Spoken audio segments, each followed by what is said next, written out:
What's up, Masterminds? Welcome back to Mastar Media. Today we're talking about BROLY. Everybody is talking about BROLY and fans are excited. Joining me today for this discussion is UnrealEntGaming and Emosh. How are you guys doing? What's going on, man? Glad to be here, thanks. You know, I'm just excited about BROLY. I think everybody is. He's gonna be a reboot. It's a brand new BROLY here. They're basically like tossing out the last three movies in a sense. What do you guys expect out of this new BROLY? Because Toriyama said that he's gonna be different, right? He's gonna have like a lot of the same properties, probably like super strong, very tough, but maybe he'll talk more instead of just wanting to murder everybody. Like maybe he'll be like a little bit more intelligence and you know, actually like have some kind of motive besides just wanting to kill Goku because when he was a baby he made him cry. So what do you guys think that we can expect out of the new BROLY? Well, for me, I expect to see a much more developed BROLY. A lot of people in the fandom seem to be giving BROLY a hard time because, you know, obviously BROLY is very polarizing. People have different opinions on him. They're going to say that he's a very bland character, which he kind of is because his motives were very one-dimensional. But I think with Toriyama rewriting his character, people ought to give him a chance just to see what's going to happen with him, because we can always have the same kind of BROLY in terms of like his brutality and the way he, you know, came off before as just a force of nature, but also giving him a sense of character. And remember, in Toriyama's comments, he mentioned that Goku and Vegeta's destinies are both going to be tied in with meeting BROLY and then the origin of the Saiyan powers. So that's going to be pretty cool. But let's not forget when Frieza was introduced in the Tournament of Power, people were really giving him a hard time. People were really backlashing on the idea of bringing Frieza back, even though during that time, you could have made the argument in saying, well, you could have brought back anybody. Why Frieza? But during that time, it made sense. Now here, when looking at this, we thought that the male equivalent to what BROLY was supposed to be Kale, but it looks like now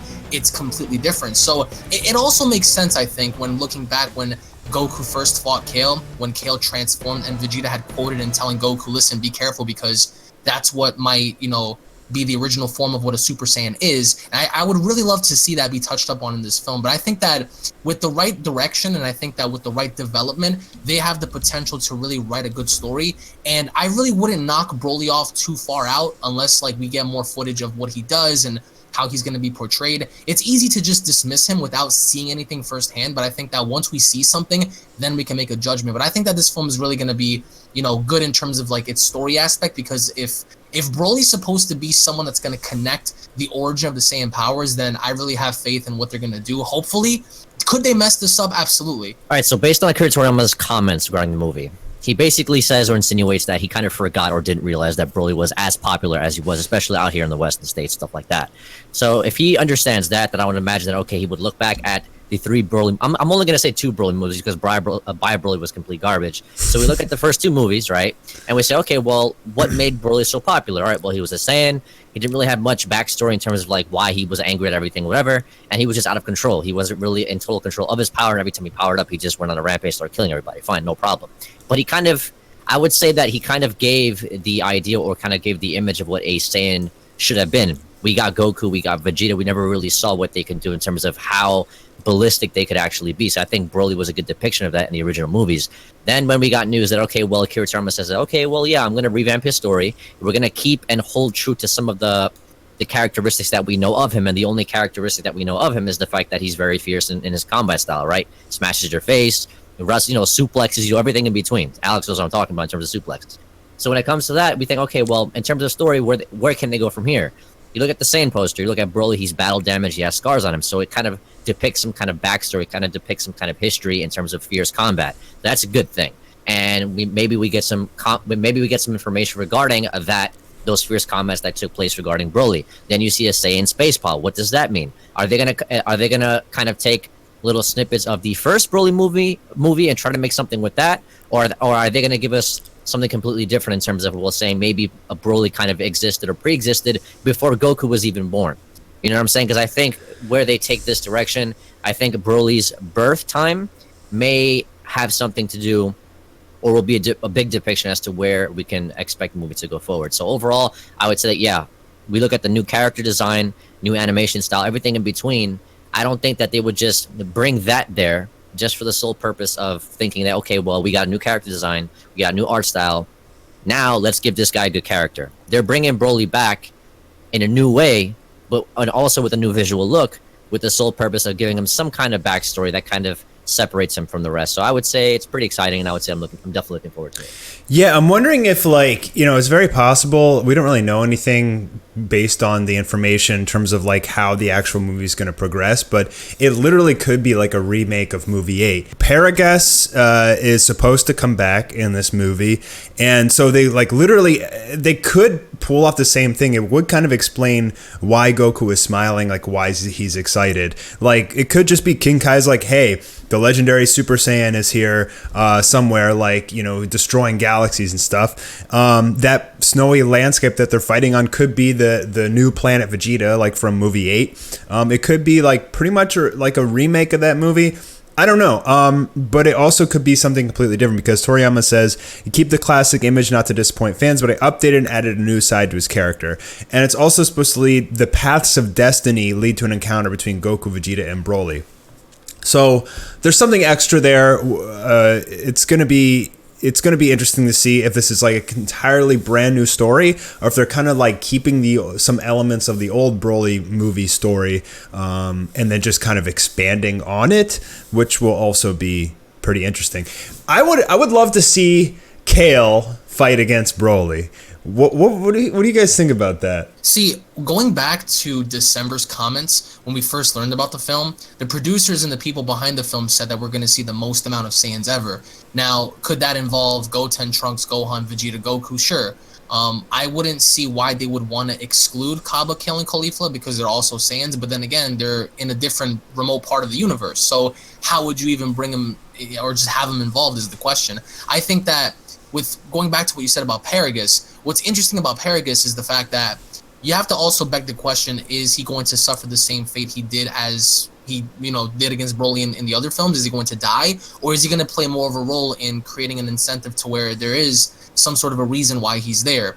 Is he controlling Broly? Does he have some sort of an agenda against Frieza? We don't know. They could be rewriting the story entirely to where Broly isn't after Goku. Maybe he has a different motive, a different agenda. Seeing that, like Emir said, a Saiyan spaceship on the poster, that could, lead to us to believe that perhaps maybe Broly was the one that escaped Planet Vegeta before its destruction or something along those lines. But I think that Paragus isn't really going to perhaps be directly involved in combat. I think that Paragus's role as his father figure perhaps will be to create more of a kind of like a reason as to why people should care about Broly, introducing the scenario, introducing the whole narrative of my son this, my son that, especially if he predates Goku and Vegeta. If not, if he came within like the same time where Goku and Vegeta were born, then Paragus can always introduce the idea and concept of, well, my son was different for said reasons.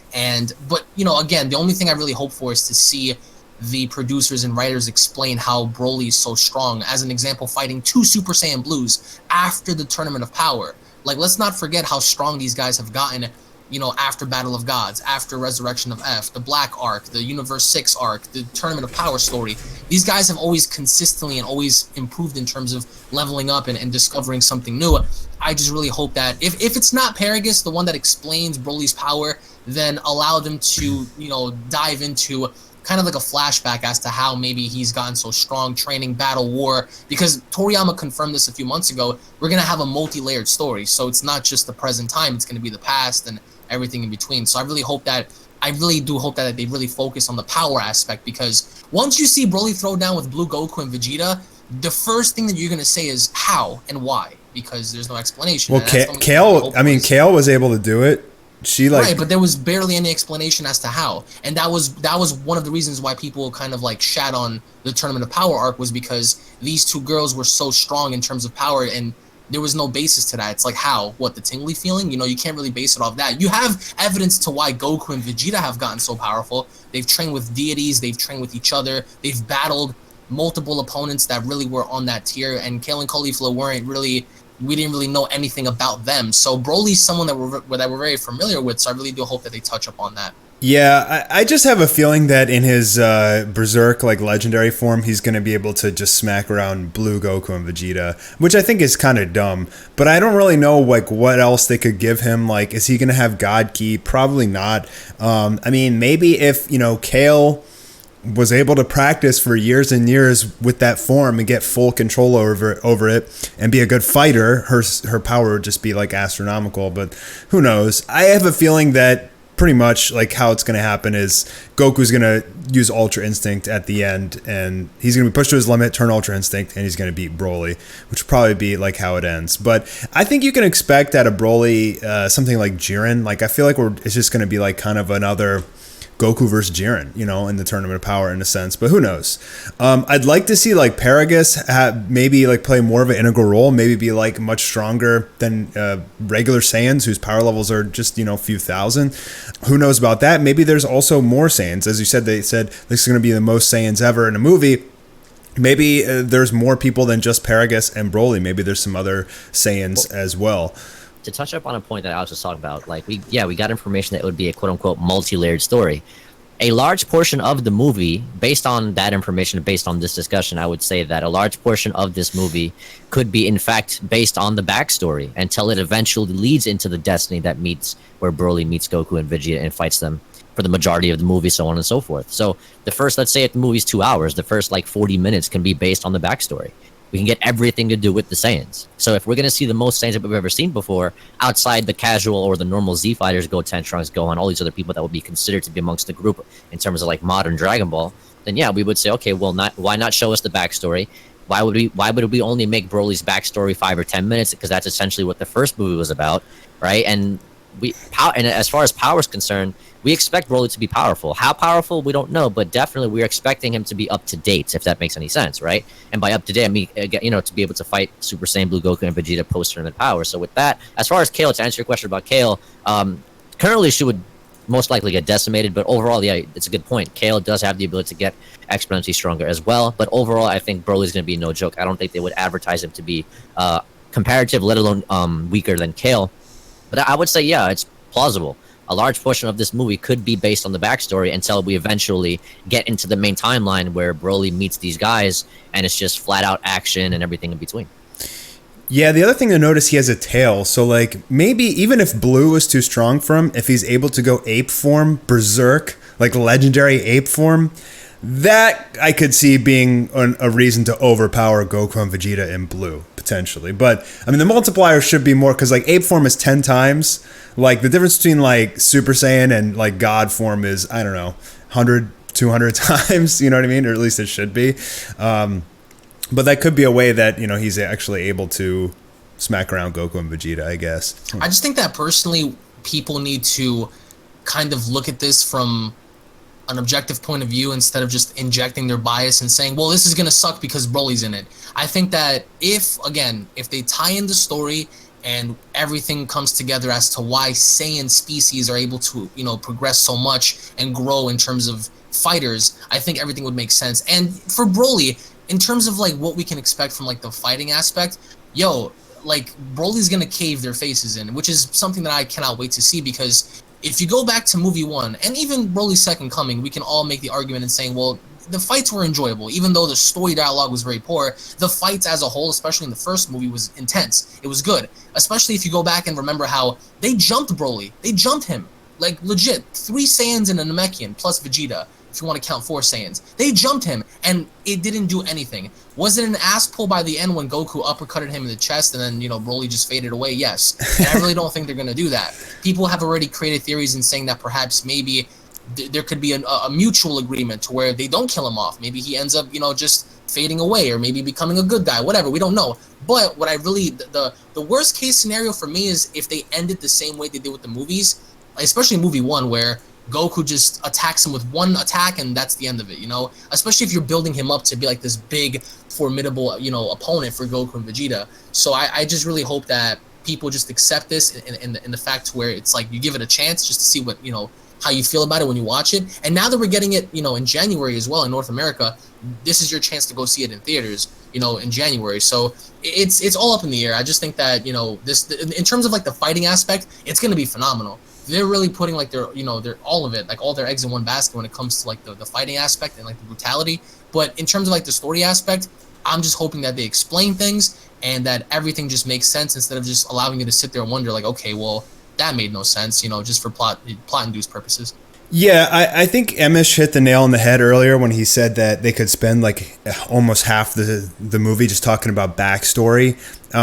It sounds like Toriyama's got a lot in store for the Saiyans, the destiny of everybody meeting up, something to do with Frieza, probably something to do with Planet Vegeta, you know, Frieza destroying Planet Vegeta. So it seems like, you know, he's really going to expand on this story quite a bit. And I think it should be really exciting. I mean, I think we should get the trailer probably in like a week or two because, well, it airs, I think, on the 19th. They're going to show it at Comic-Con. They'll probably release it like on the 20th or something like that, or maybe even the 19th. It's most likely the 19th because that's when the San Diego Comic-Con stuff is happening. Are you going to Comic-Con? I wish I could. I mean, if I could, that'd be great. But I just really hope to see something that's going to have substance because we're only about, 5 months away from December. So it's not really that long. So I think that it's time for us to have at least one trailer to keep us steady for like the time being. Once September, October comes around, we get more, and then we can just carry on with the film. But I just really hope to see. What I really hope to see is Broly in action, and then, you know, more or less just seeing how Beerus and Whis are going to be involved, Frieza, and things along that nature. Yeah, I'm curious as to why Beerus and Whis are in this movie. Probably like what they did with the ROF. Remember how Beerus and Whis were just spectators? Maybe that, you know.